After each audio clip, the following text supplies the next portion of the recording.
2 કલાકમાં બનાસકાંઠાને ગમરોડી નાખ્યો છે। લાખણીમાં સવારે 2 કલાકમાં 1.5 ઇંચ વરસાદ થયો છે। 1.5 ઇંચ વરસાદને પગલે બજારમાં પાણી જ પાણી જોવા મળ્યું। લાખણીના બજારોમાં ઘૂંટણસમા પાણી ભરાયા। બજારોમાં ઢીચણસમા પાણી ભરાતા તંત્રની પોલ પણ ખુલ્લી પડી ગઈ। વરસાદી પાણીના નિકાલની યોગ્ય વ્યવસ્થા ન હોવાના કારણે બજારોમાં 1.5 ઇંચ વરસાદમાં જ પાણી પાણી જોવા મળ્યું। તસવીરોમાં તમે જોઈ શકો છો, બનાસકાંઠાના લાખણીથી આ તસવીરો આવી રહી છે। અહીંયા 2 કલાકમાં 1.5 ઇંચ વરસાદ પડ્યો અને ઠેર ઠેર પાણી ભરાઈ ગયા। રસ્તાઓ જળમગ્ન થવા લાગ્યા। નીચાણવાળા વિસ્તારોમાં પાણી ભરાવા લાગ્યા। આ પહેલા પણ પાલનપુર અને લાખણી થરાદમાં જ્યારે વરસાદ પડ્યો હતો ત્યારે પણ આવા જ દ્રશ્યો જોવા મળ્યા હતા। ફરી એક વખત આજે 2 કલાકમાં જ્યારે 1.5 ઇંચ વરસાદ પડ્યો એમાં જ આ સ્થિતિ જોવા મળી રહી છે। તો બનાસકાંઠામાં અનેક વિસ્તારો એવા છે જ્યાં સવારથી જ મેઘમહેર થઈ અને 1.5 ઇંચ જેટલો વરસાદ માત્ર 2 કલાકમાં પડ્યો। તો બનાસકાંઠામાં મોડી રાત્રે સાર્વત્રિક વરસાદ થયો, જેમાં પાલનપુરમાં પણ 2 કલાકમાં 2 ઇંચ વરસાદ થયો, જેના પગલે નીચાણવાળા વિસ્તારોમાં પાણી ભરાઈ ગયા। ડેરી રોડ વિસ્તારમાં પાણી ભરાયા તો વરસાદી પાણી રહેણાંક વિસ્તારોમાં ભરાતા સ્થાનિકો મુશ્કેલીમાં મુકાયા। સ્થાનિકો સામાન્ય વરસાદમાં જ જાણે પરેશાન થઈ ગયા। સામાન્ય વરસાદમાં વરસાદી પાણી ભરાવાથી તંત્રની કામગીરી સામે પણ સવાલ ઉઠ્યા। 2 અલગ અલગ તસવીરોમાં તમે જોઈ શકો છો કે લોકોની અવરજવર મુશ્કેલ થઈ ગઈ છે। ડેરી રોડ વિસ્તારમાં પાણી ભરાઈ ગયા। પાલનપુરમાં હવે લોકો માત્ર 2 ઇંચ વરસાદમાં જ ત્રાહિમામ પોકારી જાય છે, કારણ કે પાણીનો એટલો ભરાવો થઈ જાય છે કે અવરજવર મુશ્કેલ બની જાય છે। ચાલીને પણ જઈ શકાય એવી સ્થિતિ હોતી નથી। નોકરિયાત વર્ગ, વેપારી વર્ગને ખૂબ જ મુશ્કેલીનો સામનો કરવો પડે છે। હવે બનાસકાંઠાના થરાદની આ તસવીરો પણ જુઓ। થરાદ પંથકમાં મોડી રાત્રિથી જ વરસાદ થઈ રહ્યો છે અને થરાદના બુઢણપુર ટોલનાકા નજીક ઓવરબ્રિજ પાસે વરસાદી પાણી ભરાઈ ગયા। ઓવરબ્રિજ નીચેના સર્વિસ રોડ ઉપર મોટા પ્રમાણમાં પાણી ભરાતા વાહન ચાલકો પરેશાન થઈ રહ્યા છે। સામાન્ય વરસાદમાં જ વારંવાર પાણી ભરાઈ જતા નેશનલ હાઈવે ઓથોરિટી સામે લોકોમાં ભારે રોષ જોવા મળ્યો। તો થરાદના આ દ્રશ્ય તમે જોઈ શકો છો કે ઓવરબ્રિજ નીચે સર્વિસ રોડ છે, જ્યાંથી મોટી સંખ્યામાં વાહનો, ટુ વ્હીલરો પસાર થાય છે, પરંતુ અહીંયા એટલા વરસાદી પાણી ભરાઈ ગયા છે કે હવે અવરજવર પણ મુશ્કેલ બની રહી છે। રસ્તો દેખાઈ નથી રહ્યો। અહીંયા જો ખાડો પડે તો વાહન ચાલકોને ઈજા પણ થઈ શકે। તો બનાસકાંઠાના થરાદના માંગરોળ નજીક ભારતમાલા એક્સપ્રેસ હાઈવે ઉપરના સર્વિસ રોડ ઉપર પાણી ભરાઈ ગયા। સામાન્ય જ વરસાદ થયો છે અને એમાં વારંવાર સર્વિસ રોડ ઉપર પાણી ભરાઈ જતું હોય છે, જેથી સ્થાનિકો અને વાહન ચાલકોને ખૂબ જ હાલાકી પડે છે। નેશનલ હાઈવે ઓથોરિટી દ્વારા પાણી નિકાલની કોઈ વ્યવસ્થા થતી નથી। વાહન ચાલકો અને સ્થાનિકોમાં ખૂબ જ રોષ છે અને તાત્કાલિક પાણી નિકાલની વ્યવસ્થા કરવા સ્થાનિકોએ માંગણી કરી છે। તો મેન હાઈવે વિસ્તાર છે જ્યાંના સર્વિસ રોડ પર આવા પાણી ભરાઈ જાય છે। તમે વિચાર કરો કે જ્યારે કોઈ નાનો વ્યક્તિ અહીંયાથી ટુ વ્હીલર કે ગાડી લઈને પસાર થાય તો તેને કેટલી બધી યાતનાઓમાંથી પસાર થવું પડે। આ પાણીનો નિકાલ થાય એના માટે નેશનલ હાઈવે ઓથોરિટીએ પણ કામ કરવું જોઈએ અને આ પાણીને ગટરમાં કેવી રીતે પ્રવાહિત કરી શકાય તેના માટે કોઈ વ્યવસ્થા કરવી જોઈએ। હવે બનાસકાંઠામાં મોડી રાતથી જ વરસાદી માહોલ જામ્યો છે, ત્યારે દાંતાની આ તસવીરો પણ આવી રહી છે, જ્યાં સરકારી હોસ્પિટલમાં વરસાદી પાણી ઘૂસી ગયા। આ તસવીરો જુઓ। દર વર્ષે અહીંયા વધારે વરસાદ આવે છે ત્યારે પાણી આ રીતે જ ભરાઈ જાય છે। ખાડામાં હોવાથી પાણી પરિસર અને અંદર સુધી ઘૂસી જાય છે। દાંતાના સમાજસેવી આગેવાનો તાત્કાલિક હોસ્પિટલ પહોંચી ગયા। સિવિલ પરિસરમાં પાણીમાં વાહનો ડૂબેલા જોવા મળ્યા। ભારે વરસાદથી હોસ્પિટલની અંદર સુધી પાણી ઘૂસી ગયા। ડોક્ટરની ચેમ્બર અને દર્દીના વોર્ડમાં પાણી ઘૂસી ગયા।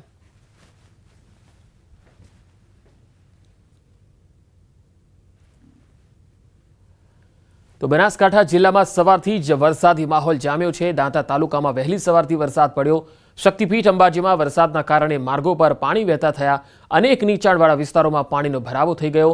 વરસાદની સારી આવકને લઈ ખેડૂતોમાં પણ ખુશીની લહેર છે। વરસાદના કારણે સવારે શાળાએ જતા બાળકો મુશ્કેલીમાં જોવા મળ્યા। સવારથી જ ભારે વરસાદ વરસતા વાહન ચાલકોને હાલાકી પડી। અનેક રાહદારીઓને, વાહન ચાલકોને ખૂબ જ મુશ્કેલીનો સામનો કરવો પડ્યો। તો બનાસકાંઠા જિલ્લાના પાલનપુરમાં પણ કંઈક આવી જ સ્થિતિ જોવા મળી। અહીંયા 2 ઇંચ જેટલા વરસાદમાં હાઈવે ઉપર પાણી ભરાઈ ગયા। પાલનપુર અમદાવાદ હાઈવે ઉપર ગઠામણ પાટિયા નજીક પાણી ભરાયા। હાઈવે ઉપર ઢીચણસમા પાણી ભરાઈ જતા વાહન ચાલકો પરેશાન છે। પાણીમાં બાઇક સહિત અનેક નાના વાહનો ખોટવાઈ જતા વાહન ચાલકોમાં રોષની લાગણી જોવા મળી। સામાન્ય વરસાદમાં જ વારંવાર હાઈવે ઉપર પાણી ભરાઈ જતા સ્થાનિકો અને વાહન ચાલકોમાં ભારે રોષ છે। તો ઉત્તર ગુજરાતના ઘણા જિલ્લાઓમાં વહેલી સવારે વરસાદી માહોલ જોવા મળ્યો। પાટણના રાધનપુરમાં સામાન્ય વરસાદમાં જ પાણી ભરાયા। શહેરના મુખ્ય માર્ગ પર પાણી ભરાયા। હાઈવે 4 રસ્તા મુખ્ય બજારથી શેઠ કેબી હાઈસ્કૂલ સુધી પાણી ભરાયા। મુખ્ય બજારમાં પાણી ભરાતા શહેરીજનો અને વેપારીઓને હાલાકી પડી। ધારાસભ્ય લવિંગજી ઠાકોરના નિવાસસ્થાન આગળ પણ પાણી ભરાયા। મસાલી રોડ ધારાસભ્યના નિવાસસ્થાન આગળ શિવશક્તિ સોસાયટી સુધી પાણી ભરાયા। આ પાણી ભરાતા વાહન ચાલકો અને રહીશોને હાલાકી પડી। રાધનપુરમાં 6 થી 10 વાગ્યા સુધીમાં 37 mm વરસાદ નોંધાયો।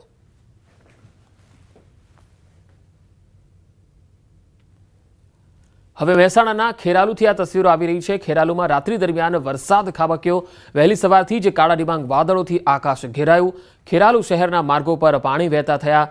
દેસાઈવાડા રોડ, દેસાઈવાડાથી મારુનડા માતાજી રોડ, ખોખરવાડા, સંઘ ખાડિયા વિસ્તારના રોડ પર પાણી વહેતા થયા। ખેરાલુ તાલુકાના નાનીવાડા, મલેકપુર, ગઠામણ, થાગડા, ડભાડ, ખેરાપુરા સહિતના ગામોમાં વરસાદ થતા વાતાવરણ ઠંડુગાર બની ગયું। વરસાદ વરસતા ખેડૂતોમાં આનંદની લાગણી જોવા મળી।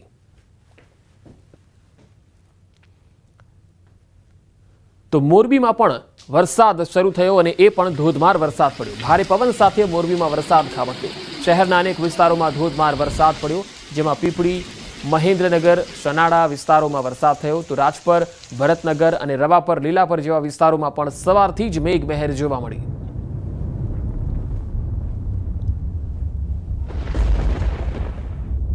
મોરબી જિલ્લાના અનેક વિસ્તારોમાં વરસાદ અને સાથે સાથે રાજકોટના પણ અનેક વિસ્તારોમાં વરસાદ છે।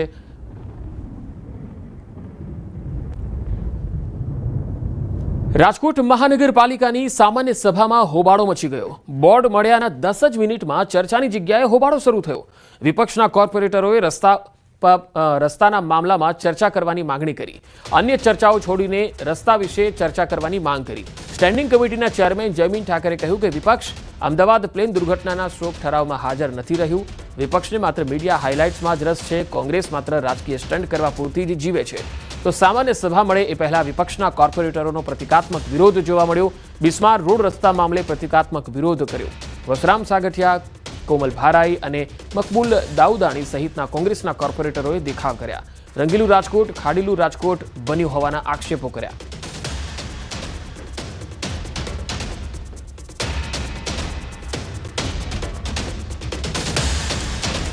તો રાજકોટમાં મહાનગરપાલિકાની સામાન્ય સભામાં હોબાળો મચ્યો અને અહીંયા રસ્તાના મુદ્દે ચર્ચા થઈ જ નહીં। વિપક્ષે માંગણી કરી હતી કે રસ્તાઓમાં જે ખાડા પડ્યા છે તેને રિપેર કરવામાં આવે।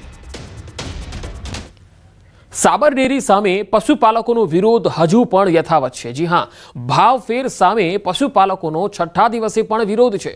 સાબરકાંઠા અરવલ્લીના પશુપાલકોએ આક્રોશ વ્યક્ત કર્યો। ડેરીની ભાવફેરની જાહેરાતને પશુપાલકો લોલીપોપ ગણાવી રહ્યા છે।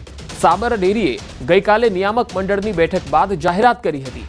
પ્રતિ કિલો ફેટે 995 રૂપિયા મુજબ ભાવ ચૂકવવાની જાહેરાત કરી હતી। અગાઉ 960 રૂપિયા પ્રમાણે ભાવફેર ચૂકવાયો હતો। તો પશુપાલકોને ભાવફેરનો તફાવત ચૂકવવાની જાહેરાત હતી। તો દૂધ ઢોળવાના વિરોધને લઈને પોલીસ ફરિયાદ પણ કરાશે।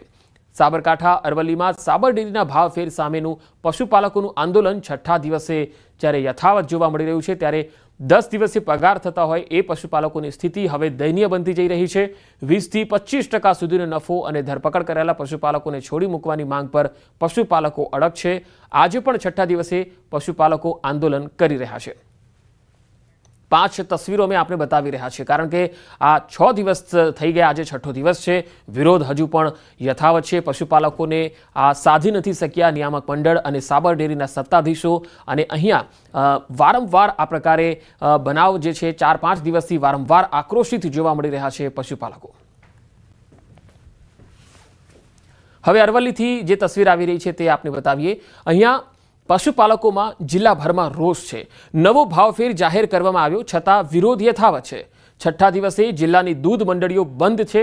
મોડાસાના બામણવાડ ગામે 300 થી વધુ સભાસદો દૂધ નથી ભરાવી રહ્યા। દિવસ અને સાંજ ધમધમથી દૂધ મંડળીઓ હવે બંધ દેખાઈ રહી છે। દિવસમાં 3500 લીટરથી વધુ દૂધની આવક ધરાવતા બામણવાડ ગામમાં વિરોધ યથાવત છે। 20% નફો આપવાની માંગ સાથે આ વિરોધ યથાવત છે।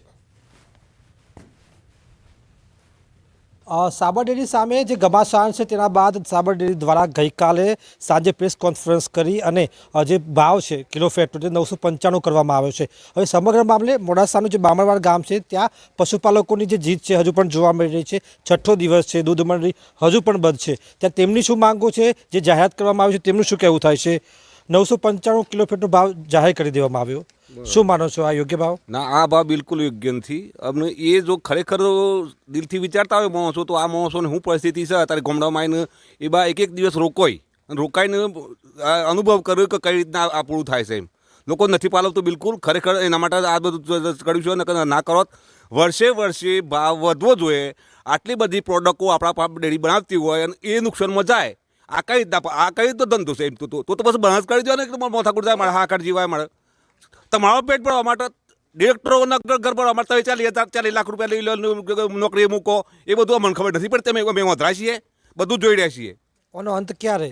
આનો અંત તો નહીં આવે તો અમે બંધ ચાલુ નથી કરવાનું દૂધ. અંત તો લાવવો જ પડશે. ના લાવો તો ગોધીજી રાહે અમે આંદોલન વધારે કરશું એમ. માંગ કેટલાની છે અત્યારે? માંગ 25 રૂપિયાની. 25% નફો અમારે આવવો જ જોઈએ. 25% તો તમારે કેટલું દૂધની રોજની આવક થાય છે તો કેટલું નુકસાન? રોજનું મારું સમજો ને 115 થી 20 લીટર દૂધ આવે છે. રોજનું 4 થી 4.5 હજાર રૂપિયાનું દૂધ થાય. બરાબર. આજે 5 કા 6 દિવસ આવ્યો આજે. બરાબર. 10 દિવસના 45,000 રૂપિયા થાય મારે. તો એ લોકોએ અમે કાલે જે ભાવ ફેરની જાહેરાત કરી 995 પ્રમાણે, એ ટકાવારી પ્રમાણે ગણવા જઈએ તો આપણે 2 થી 2.5% જ નફો થાય છે. બરાબર. મિનિમમ 20 થી 25% નફો અમને મળવો જોઈએ. કારણ કે અમને કોઈ પાલવાયું જ નહીં. ગઈ સાલ જેટલો એ ભાવ વધારો કે છે, ગઈ સાલ 17% હતું. એ લોકો કેલ્ક્યુલેશન નહીં કરતા હોય કે ભાઈ આ 17 થાય છે કે 12 જ થાય છે. ગઈ સાલ કરતાં તમને અત્યારે કેટલું નુકસાન જઈ રહ્યું છે? નફામાં નુકસાન કેટલી? ગઈ સાલ જુઓ મારા 11.5 લાખનું દૂધ હતું, એમાં મારા 2,80,000 રૂપિયા નફો આવ્યો હતો. આ સાલ મારે 13 લાખનું દૂધ છે અને 2,40,000 આવ્યા છે. કેલ્ક્યુલેટ કરી લો તમે, 1 લાખ રૂપિયા પૂરા. 1 લાખ રૂપિયા નુકસાની છે. બોલો, અમે 1 લાખ રૂપિયા અત્યારે 1,000 રૂપિયા કોઈ આપે છે ઓછી ના? કોઈ ના આપે. તો એની જગ્યાએ 1 લાખ રૂપિયા નુકસાની છે. બોલો શું કરવાનું મારે? એટલું હું તો દરેક ગ્રાહકોને અપીલ કરું છું કે 20 થી 25% નફો મળે પછી તમે દૂધ ચાલુ કરજો અને થોડા કાઠા થઈ જજો. ભલે 15 દિવસ દૂધ બંધ રાખવું પડે એમ, બાકી એના સિવાય સારું નથી એમ. તમે શું કહેશો? કેવી નુકસાની અત્યારે? ચોક્કસથી અન્ય જે આપણે સરપંચ એમને પૂછીશું, કેટલાક સભાસદો ગામમાં કેટલું લીટરની આવક થઈ રહી છે અને એ દૂધનો અત્યારે શું કરી રહ્યા છો? બામણવાડ ગામમાં દૂધ મંડળીમાં 360 પ્લસ સભાસદો દૂધ ભરાવું છે, જે છેલ્લા 6 દિવસથી સદંતર બંધ છે. તો અમારા ગામમાં સમજદાર છે બધા, દૂધ વેરપતા નથી, રસ્તા પર દોડતા નથી, આજ દન લગીને કોઈ વિરોધ કર્યો નથી. બધા પશુપાલકો ખુશ છે કે જો લગીન ન્યાય ના મળે તો લગીન દૂધ આપવાનું નહીં. અને દૂધ જેને ના હોય ગરીબ હોય એને આપી દેવાનું મફત. અને સેવા કરશે. હરાદો પેલો ડિરેક્ટરનો હરાદ કરીને ખોય છે શાંતિથી. ફર્સ્ટ ક્લાસ 2 ટાઈમ દૂધ પાક બનાવીને ખોય છે. કોઈ તકલીફ નથી અત્યારે ખાવા પીવા માટે. જો લગીને મને 25% નફો નહીં મળે તો લગીને અમારી ડેરીમાં દૂધ નહીં ભરાય. એટલે આ ડિરેક્ટરનો એમ છે MD બેઓને કે 995 કાઢી નાખ્યો એટલે પબ્લિક ગઈ સાલ જેટલો નફો ગણી લે અને ખુશ થઈ જાય. ગઈ સાલ 800 રૂપિયા દૂધનો ભાવ હતો કિલો ફેટનો, આ સાલ 850 છે. એટલે 1,040 રૂપિયા ચૂકવો ને તાને 17% ગઈ સાલ જેટલો નફો બેહ. ચોક્કસથી જે પ્રકારે ગઈકાલે જે જાહેરાત કરવામાં આવી સાબર ડેરી દ્વારા, ત્યારબાદ પશુપાલકોના જે નિવેદન સામે આવી રહ્યા છે તે તેમની જીદ સાથે જોવા મળી રહ્યા છે કે તેમને જે 17% નફો ગત વર્ષે તો તે આપવામાં આવે, ક્યાંક ને ક્યાંક તેઓ છેતરાઈ રહ્યા હોવાનો પણ ભાવ છે. કારણ કે જે પ્રકારે ગઈકાલે જાહેરાત કરવામાં આવી ત્યારબાદ એમ હતું કે આંદોલન શમી જશે, પરંતુ વરસતા વરસાદમાં પણ પશુપાલકો સામે આવી રહ્યા છે અને પોતાની જે જીદ છે, પોતાની જે ન્યાયની માગણી છે, નફાની માગણી છે, તેના માટેની તેમની પ્રબળતા જોવા મળી રહી છે. હાર્દિક પટેલ, ન્યૂઝ 18 ગુજરાતી, બામણવડ ગામ, અરવલ્લી. મહેસાણામાં રખડતા ઢોરના વધતા ત્રાસથી લોકો ત્રસ્ત થઈ ગયા. કડીમાં જાહેરમાં આખલા બાખડ્યા. આ તસવીરો જુઓ તમે. કડીમાં રાજ સિટીમાં આખલા યુદ્ધ જોવા મળ્યું. જાહેર રોડ પર આખલા બાખડતા રાહદારીઓમાં ભય પેસી ગયો. પાલિકાની ઢીલી નીતિ અને રખડતા ઢોર હજુ પણ યથાવત છે. અહીંયા પાલિકા રખડતા ઢોર સત્વરે પકડે એવી લોક માગણી છે, કારણ કે જ્યારે આ આખલાઓ રસ્તામાં રખડતા હોય છે ત્યારે રાહદારીઓ છે તેને બાનમાં લેતા હોય છે, વાહનોને બાનમાં લેતા હોય છે. જે પણ તેની અડફેટે આવી એ કાં તો ઈજાગ્રસ્ત થાય છે અથવા તો મોતને ભેટે છે. એટલે આવા જે આખલાઓ છે એ રખડતા ન હોવા જોઈએ એવી લોકોની માંગ છે અને પાલિકાએ તેને ડબ્બે પૂરવા જોઈએ. સુરતના સચિન ડાયમંડ ઇન્ડસ્ટ્રીઝમાં દુર્ઘટના સર્જાઈ. GIDC વિસ્તારમાં આવેલી આયુષી ટેક્સટાઇલ કંપનીમાં સફાઈ કામદાર મહિલાનું મૃત્યુ થઈ ગયું. કંપનીના બીજા માળે ગુડ્સ લિફ્ટમાં લગેજ ટ્રોલી 3જા માળેથી તૂટી પડતા મહિલા દબાઈ ગઈ, જેના કારણે ઘટના સ્થળે જ તેનું મૃત્યુ થયું. 4 સંતાનોએ માતાની છત્રછાયા ગુમાવી દીધી. પરિવારે કંપની સામે ગંભીર બેદરકારીનો આરોપ લગાવ્યો. તેઓનો આરોપ છે કે યોગ્ય સુરક્ષા વ્યવસ્થા ન હોવાના કારણે જીવ ગયો. યોગ્ય વળતર નહીં મળે ત્યાં સુધી પરિવાર લાશ નહીં સ્વીકારે. काम कर करके जब निकल रहे थे तब बोला कि सेठ की से झाड़ू जो मारा से कचरा है उसको लिफ्ट पर रख करके और नीचे उतार कर उसको बाहर डाल देना है।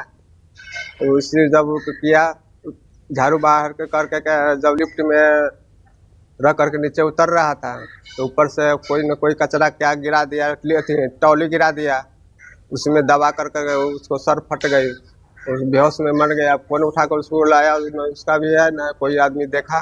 सेठ से हॉस्पिटल में भी पूछे थे कि खर्चा हमको दीजिए, इतना ही तो खर्चा हम कहाँ से देंगे, हमारा में थोड़ी घटना हुआ है।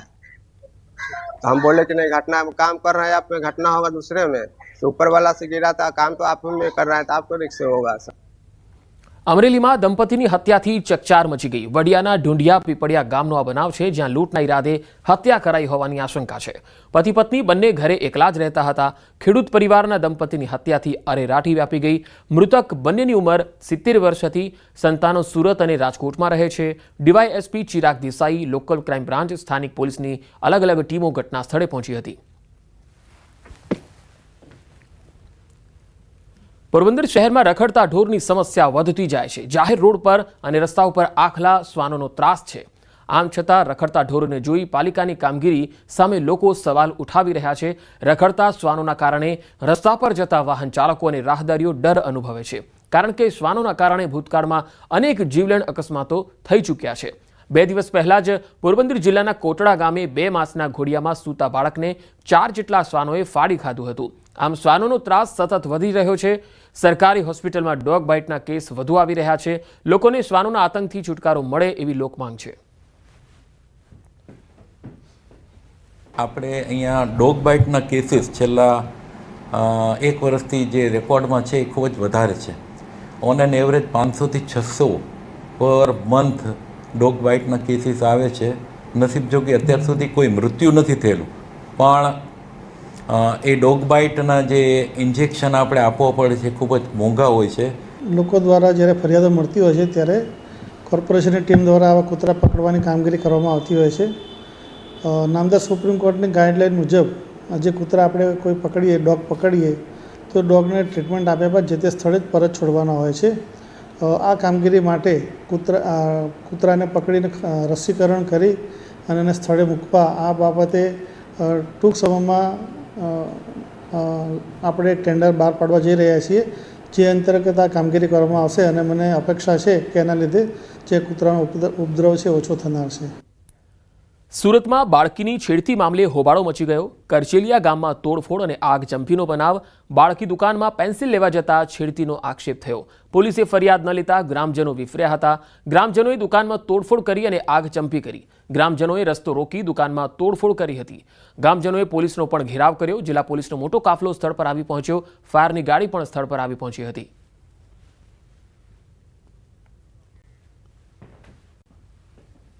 મિલવાઇલ ગામ લોકો ભેગા થઈ ગયેલા અને ગામ લોકોએ સામેવાળાની જે દુકાન છે એ દુકાનની અંદર થોડો સામાન કાઢીને તોડફોડ કરેલી, સામાન સળગાવેલો। પોલીસ આવી ગઈ છે ઘટના સ્થળે, અમે પણ ઘટના સ્થળે આવી ગયેલા।